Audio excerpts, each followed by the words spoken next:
اللہ سبحانہ و تعالیٰ نے سورہ نجم سورہ نمبر 53 کی آیت نمبر 3 اور 4 میں فرمایا وَمَا يَنْتِقُ عَنِ الْهَوَىٰ، میرے پیغمبر صلی اللہ علیہ وسلم اپنی خواہشات سے نہیں بولتے، ان ہوا، نہیں ہے وہ، الا وحی، مگر وحی ہے، یوحا، جو ان کی طرف کی جاتی ہے۔ اب بجائے اس کے کہ اس آیت پر ایمان لایا جائے اور یہ تسلیم کر لیا جائے کہ پیغمبر کائنات جو مسائل عقائد اور جو چیزیں بھی بیان فرماتے ہیں وہ کیا ہے؟ اللہ کی وحی، اللہ کی وحی ہے۔ ایک وحی ہے قرآن کی صورت میں، ایک وحی ہے حدیث کی صورت میں، یہ دونوں وحی ہیں، دونوں رب کی طرف سے ہیں اور دونوں منزل من اللہ ہے۔ اب کچھ لوگ کہتے ہیں کہ نبی علیہ السلام اپنے گھر جاتے تھے، اپنی بیوی کو کہتے تھے کہ جوتا لاؤ، یہ وحی تھی؟ پیغمبر کی ہر بات وحی کیسے ہو سکتی ہے؟ وہ صرف قرآن وحی ہے جی۔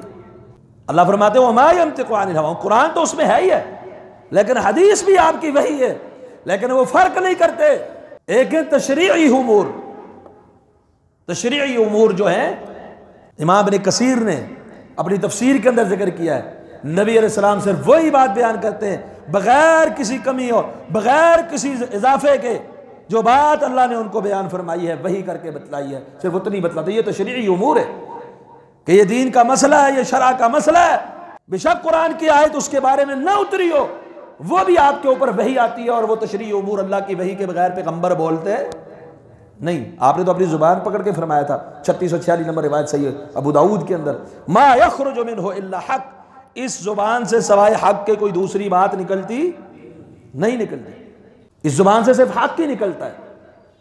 کہتے جی نبی علیہ السلام نے مشورہ کیا تو پھر تو ہر بات وحی نہ ہوئی، تو وہ یہ بول جاتے ہیں۔ ایک ہے تشریعی امور، تشریعی امور میں ہر بات، ہر مسئلہ نہ کسی کے مشورے کی ضرورت ہے اور نہ ہی پیغمبر اپنی طرف سے کرتے ہیں، اللہ کی وحی کی روشنی میں کرتے ہیں۔ دوسرے تدبیری اور اجتہادی امور، قیدیوں کا جو معاملہ قرآن مجید کے اندر آیا، بدر کے قیدیوں کا اور دیگر کئی معاملات ہیں، اس میں بھی وحی نگران ہے۔ شاورہم فی الامر کا حکم تو دیا، لیکن اگر خطا ہو جائے مشورے میں فوراً وحی آ جاتی ہے، یہاں ایسے نہیں، یوں کرنا ہے آپ نے، تو یہ بھی وحی کی نگرانی کے بغیر نہیں۔ ایک ہے طبعی امور، اب گھر میں گئے، گوشت بھی پکا ہوا ہے، سبزی بھی پکی ہوئی ہے، آپ کا دل کرتا ہے سبزی کھا لے، دل کرتا ہے گوشت کھا لے، یہاں پر تو وحی کی ضرورت نہیں ہے نا کہ اللہ کی وحی کرے گا جی آپ پہلے گوشت کھائیں، لیکن یہ چیزیں بھی وحی سے ہٹ کے یا وحی کی پابندی سے باہر نہیں ہے۔ کھانا ہے تو کیسے؟ بسم اللہ پڑھنی ہے، کس ہاتھ سے کھانا ہے؟ دایاں ہاتھ ہوگا، کس طریقے سے کھانا ہے، لقمہ حلال ہے یا حرام ہے، اس کے اندر بہت ساری حدود و قیود جو وحی کے اندر موجود ہے، صرف اس کے درمیان یہ فرق ہے۔ تو گویا نتیجہ یہ نکلتا ہے ساری باتوں کو ملا کر کہ آپ صلی اللہ علیہ وسلم کا جو نطق ہے دین کے مسائل سمجھانے میں، یا دیگر جو امور ہیں آپ کے اخلاقیات اور کردار اور اوصاف جو ہیں، وہ بھی سید عائشہ نے فرمایا تھا کانا خلقہ القرآن، آپ کا اخلاق قرآن ہے، یعنی جو قرآن کہتا ہے آپ ویسے ہی کرتے ہیں، گویا کہ وہ آپ کی عادت ہے، آپ کا اخلاق ہے۔ تو آپ نطق جو فرماتے ہیں وہ کیا ہوتا ہے؟ اللہ کی وحی۔ سنن نسائی کے حدیث ہے، ایک آدمی آیا کہتا ہے ثواب کی نیت اور اخلاص بھی ہے، اپنی جان دے کر اللہ کی راہ میں لڑتے ہوئے جام شہادت نوش کر دوں، اللہ معاف فرما دے گا، اور جو گناہ شاہ ہو چکے سارے اللہ معاف فرما دے گا۔ نبی یہ کہنا، اب یہ قرآن کی آیت نہیں ہے، نبی علیہ السلام نے کیا فرمایا؟ اللہ معاف فرما دے گا۔ جیسے ہی وہ پلٹا، کہا رک جاؤ، بلایا واپس، کہا سوائے قرضے کے، ابھی جبریل نے آ کر مجھ کو بتایا، یعنی وحی نے فوراً وہاں پر ترمیم کر دی۔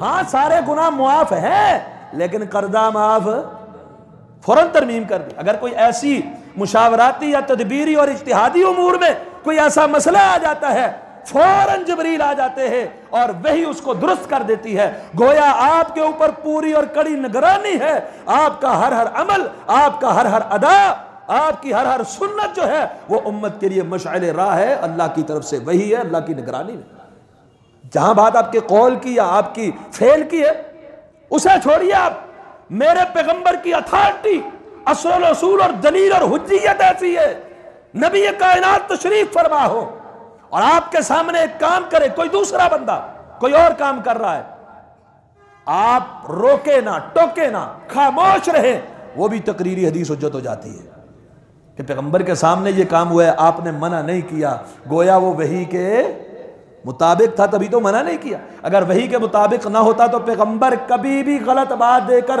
خاموش رہتے فوراً روکتے، اس کو ٹوک دیتے. یہ ہوتی ہے تقریری حدیث، یعنی آپ کے سامنے ایک عمل ہوا، آپ خاموش رہے، وہ بھی ہمارے لیے کیا ہے؟ حجت ہے. تو حدیث وہی، یہ بات آپ نے اپنے دور میں صحابہ کو بھی سمجھا دی. ابو داؤد کے اندر حدیث نمبر 4604 ہے. مقدام بن معدی کرب یہ روایت کرتے ہیں، فرماتے ہیں کہ رسول اللہ صلی اللہ علیہ وسلم نے فرمایا، ابھی اس بات توجہ فرمائیے، الا، حرف تنبیہ ہے، یعنی متنبہ ہو جاؤ، اس بات کو غور سے سنو، خبردار ہو جاؤ. الا انی اوتیت القرآن ومثلہ معہ، مجھے قرآن دیا گیا اور قرآن کی مثل اس کے ساتھ دی گئی. وہ مثل کیا ہے؟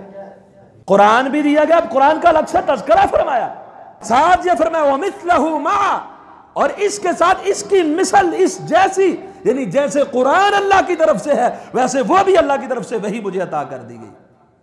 کوئی یہ نہیں کہہ سکتا اس سے مراد یہ ہے یا اس سے مراد وہ ہے.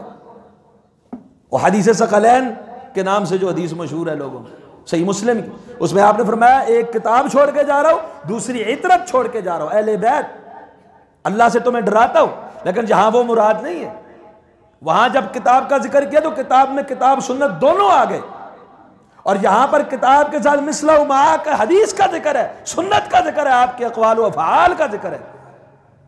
کیسے؟ پھر آپ نے فرمایا قریب ہے، 4604 نمبر روایت ابو داؤد کی، قریب ہے ایک ایسا وقت بھی آگا. ایک یہ اللہ کی وحی تھی نا جو آپ نے پیشن گوئی دی، کتنی پیشن گوئیاں ثابت ہوئیں، اللہ نے وحی کر کے ہی بتلایا تھا نا آپ کو، تو آپ نے پیشن گوئیاں دی تھی. وہ قرآن میں نہیں، حدیث میں ہے، وہ قرآن میں نہیں ہے، لیکن وہ پیشن گوئیاں پوری ہو چکی. اس سے بڑی حجیت حدیث کی اور کیا دلیل ہو سکتی ہے؟ کہاں قریب ہے ایک وقت، ایک آدمی اپنے دیوان کے ساتھ ٹیک لگائے ہوئے تکیے کے ساتھ، وہ پیٹ بھرا ہوا. اب پیٹ بھرے ہوئے سے مراد یہ ہے آسودہ حال آدمی، خوشحال آدمی، وہ بیٹھا ہوا ہوگا اور اس کے سامنے میری حدیث پیش کی جائے گی، میری سنت پیش کی جائے گی، اور وہ کہے گا فما وجدنا فی کتاب اللہ، ہم جو چیز اللہ کی کتاب یعنی قرآن میں پائیں گے، جو چیز حلال ہے فاحلوہ، اسے ہی حلال سمجھو. فما وجدتم فیہ من حرام فحرموہ، جو چیز قرآن میں ہم حرام پائیں گے اسے حرام سمجھیں گے، اس کے علاوہ اور کسی چیز کو ہم حلال حرام نہیں سمجھتے. یعنی وہ میری حدیث اس پر پیش کی جائے گی، لیکن میری حدیث کے مقابلے میں وہ کیا کہے گا؟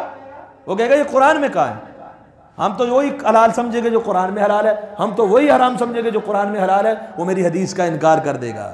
اور خبردار، میں تمہارے لیے گھریلو گدھے کو حرام قرار دیتا ہوں. لاؤ، گھریلو گدھا قرآن میں حرام ہے، حدیث میں اس کو حرام کیا نا، تو نبی علیہ السلام نے پہلے ہی ایسے لوگوں کی پیشن گوئی کر دی کہ لوگ یہ کہیں گے، یہ مغالطہ دیں گے، جو قرآن میں حلال ہے وہی حلال، جو قرآن میں حرام ہے وہی حرام مانیں گے، لہذا میں گدھے کو حرام قرار دیتا ہوں.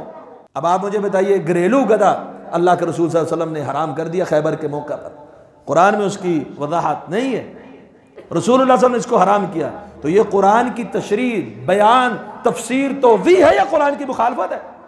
یہ تو آپ کی زندگی کی بات ہے، ابھی وہی نازل ہو رہی ہے. اللہ نے تو فرما دیا تھا وَلَوْ تَقَوَّلَ عَلَيْنَا بَعْضَ الْأَقَاوِيلِ لَأَخَذْنَا مِنْهُ بِالْيَمِينِ، اگر یہ باتیں ہمارے اپنی طرف سے گاڑ لیتے تو ہم ان کو بھی پیشانی سے پکڑ لیتے، گرفت کرتے ہم. آپ وہی کی نگرانی میں، آپ کی حدیث، آپ کے افعال، آپ کی تقریرات، یہ ساری ہمارے لیے سنت ہے.